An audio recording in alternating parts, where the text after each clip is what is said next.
मोहतरम साथियों, एडवोकेट अब्दुल हकीम चांडियो पंहिंजे मज़लूम जी आवाज़ यूट्यूब चैनल में अवां सां मामूल मुताबिक़ मुखातिब आहियां। अॼु मां दुनिया जी उन्हनि मुल्कनि मुतालिक़ ॻाल्हाईंदुसि जन वटि एटम बम आहिनि। अॻे उहे एटम बम हूंदा हुया, हींअर उन्हनि जो नालो आहे nuclear weapon, nuclear bomb. Atom bomb तबाही कंदो हुयो, पर न्यूक्लियर बम अहिड़ी तबाही थो करे हाणे त अहिड़ा बम अची विया आहिनि, जेकॾहिं तव्हां कंहिं बि मुल्क में इस्तेमालु करियो, उतां जा जबल, ज़मीन, समुंड, दरिया, दरियानि में मच्छी, साह वारियूं शयूं, बयाबाननि सहाराउनि में सभु पखी परिंदा, जेकी बि साह वारियूं शयूं आहिनि उहे ख़तमु थी वेंदियूं, पर buildings, road, plaza, shopping mall, shopping centre,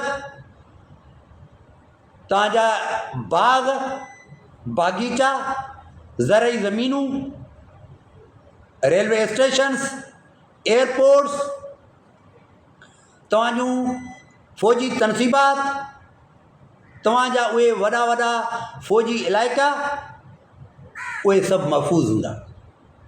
जॾहिं तव्हां न्यूक्लियर वेपन जो इस्तेमालु कंदा त इंसान ऐं ॿियूं साह वारियूं शयूं सभु फ़ना थी वेंदियूं, ख़तमु थी वेंदियूं।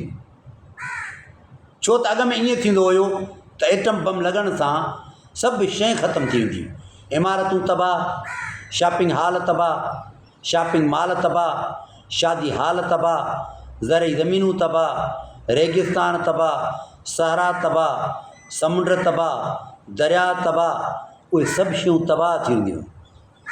बाग़ तबाह, ज़मीन जी उपत तबाह, माना पोइ खंडरात हूंदा हुया, उहे खंडरात उन्हनि जे कम जा न हूंदा हुया। उनजे करे साइंस इहा तरक़ी कई, साइंस इहा तरक़ी कई त हाणे अहिड़ियूं शयूं ठाहियूं जंहिंसां जेकॾहिं दुश्मन मुल्क खे तबाह करिणो आहे त उन मुल्क खे तबाह करे छॾियूं, पर उते जेकी शयूं आहिनि, कोयलो आहे, पेट्रोल आहे, डीज़ल आहे, गैस आहे, मिनरल्स आहिनि, कुदरती वसीला आहिनि, उहे क़ाइमु ऐं दाइमु हुजनि, पाण पोइ उन मुल्क मञा सभिनी साह वारनि शयुनि खे ख़तमु करे, इंसाननि खे ख़तमु करे, पाण हली वरी उते आबाद थींदासीं ऐं उनजे धरती जे वसीलनि खे इस्तेमालु कंदासीं ऐं उतां तरक़ी कंदासीं।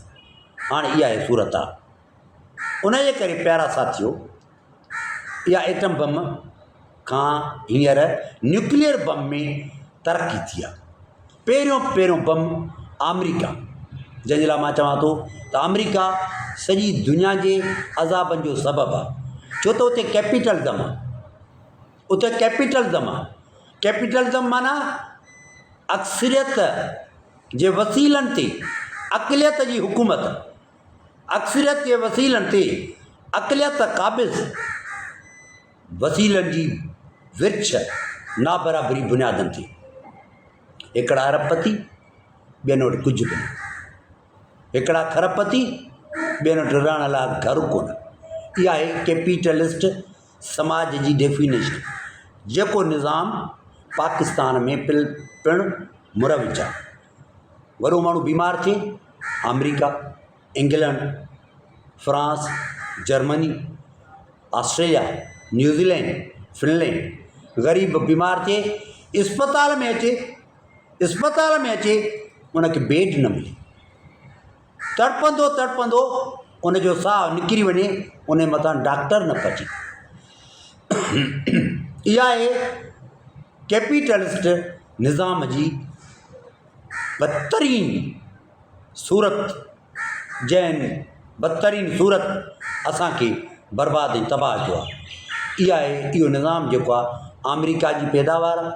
अमेरिका पहिरियों जेको बम आहे उहो किरायो हुयो जापान जे मथां 15 किलो टन जो हिरोशिमा नागासाकी जिन शहरनि में जापान में अमेरिका जो बम किरियो, अॼु तो उते माण्हू जेके आहिनि अंधा, गूंगा, मंडा, टुंडा, लूला, लंगड़ा था पैदा थियनि ऐं उते सेहतमंद ॿार बि पैदा नथा थियनि। 45 जी ॻाल्हि आहे, 45 में बम किरियो आहे, ॿी आलमी जंग 45 में। उन्हनि ॾींहंनि खां वठी करे उते जी सूरत हाल जेका आहे उहा तबाह।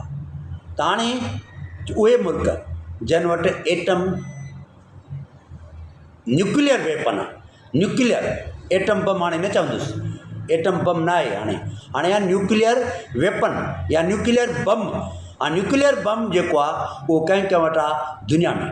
पहिरियों नॉर्थ कोरिया 2006 में नॉर्थ कोरिया तजुर्बो कयो एटम बम जो वसूल के, ऐं 2017 में हाइड्रोजन बम, हाइड्रोजन जंहिंजी तबाहकारी, हुनजा शुआ, हुनजी बर्बादी सॼनि इलाइक़नि खे उन्हनि तबाह करे छॾींदी।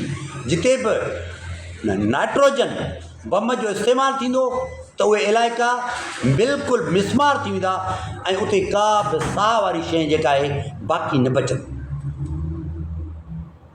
उन नॉर्थ कोरिया वटि 30 खां 40 इहे न्यूक्लियर बम आहे नॉर्थ कोरिया। उन खां पोइ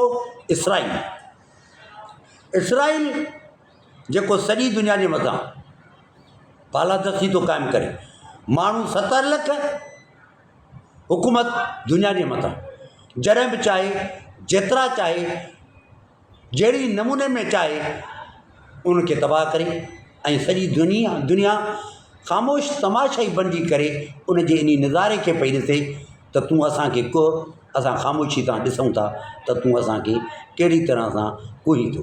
इसराइल मुल्क वटि 90 न्यूक्लियर बम आहिनि। उन खां पोइ भारत, हिंदुस्तान जंहिंखे इंडिया बि चऊं, उन वटि 156 न्यूक्लियर बम आहिनि जेके इंतिहाई मुहलिक आहिनि, जेके इंतिहाई ख़तरनाक आहिनि, जंहिंजो इस्तेमालु हिकिड़ो दफ़ो थिए त दुनिया बर्बाद थी वञे, दुनिया तबाह थी वञे। भारत। उन खां पोइ पाकिस्तान वटि 165 न्यूक्लियर बम आहिनि। पाकिस्तान तव्हां वटि 165 न्यूक्लियर बम आहिनि। तव्हांजी आबादी 25 करोड़, तव्हां वटि 165 न्यूक्लियर बम, ऐं भारत जी आबादी 1 अरब 30 करोड़, त उन्हनि वटि टोटल 156 न्यूक्लियर हथियार। असांखे मानी न ॾियो, तव्हां ठाहियो बंदूकूं, असांखे पढ़ायो न, तव्हां ठाहियो बम, तव्हां असांखे अस्पतालूं न ॾियो, तव्हां ठाहियो हथियार, तव्हां असांखे इंफ्रास्ट्रक्चर न ॾियो, तव्हां ठाहियो ऑटोमेटिक वेपन्स। उहे वेपन्स जेके तव्हां ठाहियो था उन्हनि जो कार्य कहिड़ो आहे? सदाईं तव्हां शिकिस्त खाधी, सदाईं तव्हां हारायो। उहे तव्हांजा हथियार पंहिंजे शहरनि जे मथां इस्तेमालु था थियनि, पंहिंजे शहरनि जूं ज़िंदगियूं खसण जे लाइ इस्तेमालु था थियनि, पर दुश्मन जे साम्हूं जॾहिं बि तव्हांजे हथियारनि जा मुंहं खुलिया आहिनि त उतां तव्हां शिकिस्त खाधी आहे। 165 न्यूक्लियर बम रखण जे बावजूदि बि तव्हां कमज़ोर आहियो, ऐं उन जे करे कमज़ोर आहियो जो हितां जे धरती जे वारसनि खे हथियारनि जी बुनियादनि तहत तव्हां ग़ुलाम रखियो आहे, क़ौमुनि खे तव्हां ग़ुलाम रखियो आहे। हितां जूं क़ौमूं ग़ुलाम आहिनि, उन ग़ुलामी जे करे उन्हनि जे वसीलनि ते के हड़प करण जे लाइ ऐं फॿाइण जे लाइ इहे तव्हां बम रखिया आहिनि त हिननि माण्हुनि खे कीअं महकूम रखे। उन जे करे तव्हां वटि 165 न्यूक्लियर बम आहिनि। उन खां पोइ चाइना वटि 300 खां 350 न्यूक्लियर बम आहिनि। चाइना जंहिं तरक़ी कई आहे, आबादी त हुनजी तमामु घणी आहे, तक़रीबन हींअर 1,50 करोड़ जे लॻभॻि आहे हुनजी आबादी, पर हुननि ॿी बि तरक़ी कई आहे। माण्हुनि खे ज़राअत में, साइंस में, सिहत में, ॿियनि शोबनि में वरी तरक़ी ॾियारी अथनि। इंफ्रास्ट्रक्चर उन वरी तरक़ी कई आहे, पर बदकिस्मती सां हिन पाकिस्तान का बि तरक़ी न कई आहे। त चाइना वटि 300 खां 350 न्यूक्लियर बम आहिनि। उन खां पोइ यूनाइटेड किंगडम, इंग्लैंड, इंग्लिस्तान, बर्तानिया जंहिंजो नालो चोथों, उन वटि 225 न्यूक्लियर बम आहिनि, जेको ख़ुदि वीटो थो रखे, जेको ख़ुदि एटमी क़ुवत आहे। दुनिया में एटमी क़ुवतूं घणियूं आहिनि? 5, अमेरिका, बर्तानिया, रूस, चीन, फ्रांस। ये 5 एटमी मुल्क आहिनि। हूअं त हाणे मुल्क केतिरनि में एटम बम अची विया आहिनि, पर इहे अक़वाम मुतहिदा जा सलामती काउंसिल जा मुस्तक़िल मेंबर आहिनि, जंहिं वटि वीटो आहे। इहो वीटो जेको आहे, जॾहिं बि हिकिड़ो वीटो इस्तेमालु थींदो त ॿियो को माण्हू उन जे ख़िलाफ़ु को बि आवाज़ु बुलंद नथो करे सघे। त यूनाइटेड किंगडम वटि जंहिं 1952 में इहो तजुर्बो कयो हुयो, उन वटि 225 न्यूक्लियर बम आहिनि। उन खां पोइ फ्रांस जेको ख़ुदि एटमी क़ुवत सलामती काउंसिल जो मुस्तक़िल मेंबर, जंहिं वटि वीटो पावर, उन वटि 290 न्यूक्लियर बम आहिनि। दुनिया में 13,000 खां 13,500 न्यूक्लियर बम आहिनि। सॼी दुनिया में 13,000 खां 13,500 न्यूक्लियर बम आहिनि, जेकी फ़क़ति रूस ऐं अमेरिका में 90% रूस ऐं अमेरिका में 90% इहे बम आहिनि। 90%।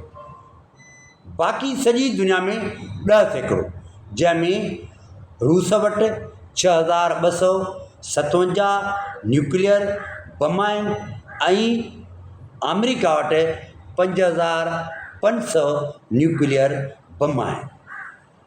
प्यारा साथियो, हीअ जेकी बम आहिनि, इहे 13,000 खां 13,500, इहे सॼी तबाही खे पाण ठाहिण में, इहे जेकी बम असां ठाहिया आहिनि, इहे पंहिंजी बर्बादी जे लाइ ठाहिया अथऊं। ऐं कुझु कलाकनि में जॾहिं बि इहे बम इस्तेमालु थिया, छो त 13,000 खां 13,500 बम सॼी दुनिया में जॾहिं बि इहे फाटा, त हिन धरती ते कुझु न बचंदो। इहे माना बम असां पंहिंजी बर्बादी जे लाइ, पंहिंजी तबाही जे लाइ, पंहिंजे माण्हुनि खे मारण जे लाइ, पंहिंजी क़ौम खे बर्बादु करण जे लाइ, लुटण लाइ, ख़तमु करण जे लाइ ठाहिया आहिनि। इहो निज़ाम नाक़ाबिले मज़म्मत आहे, ऐं इन निज़ाम खे जी मज़म्मत कजे थी। बम न खपे, मानी खपे, कलाशनकोफ न, कलम खपे, ऐं असांखे सिहत खपे, असांखे रोज़गार खपे। असांखे इहे शयूं न खपनि। असां पुरअमन शहरी आहियूं, असां अदम तशदद वारी क़ौम आहियूं, असां वटि को बि हथियार कोन्हे। असां बग़ैर हथियारनि जे हिन मुआशिरे में तरक़ी करणु ॼाणूं था। असां वटि त हथियार हूंदा ई कोन हुआ। तारीख़ी तौर ते बि असां अदम तशदद जी वारी क़ौम, सिंधी क़ौम रहिया हुआसीं। अॼु बि असां अदम तशदद जे फ़िक्र ते हलण वारी लाइन खे अडॉप्ट था करियूं। उन जे करे सॼी दुनिया जा बम जेके आहिनि, इंसानियत जे बर्बादी ऐं तबाही वारा बम आहिनि, जेके इंसाननि खे बहितरी जे न पर बदतरी जे तरफ़ ॾे वठी वेंदा। ऐं उनजी शुरूआति जेका कई अमेरिका कई, जापान में बम किरायो वियो, हिरोशिमा ऐं नागासाकी जंहिंजो निशानो बनिया, ऐं अॼु ताईं उहे आहिनि। इन्हनि खां सवाइ ॿिया बि मुल्क अहिड़ा आहिनि जिन जा वटि बम आहिनि, पर उन्हनि जो तफ़सील उन जे करे पेश नथो करियां, छो त गूगल, यूट्यूब ऐं ॿिया जेके इंफॉर्मेशन जा जेके ज़रिया आहिनि, ई बुक, उहे अञा प्रॉपर मुंहिंजी गाइड न करे सघिया आहिनि। महिरबानी साथियों।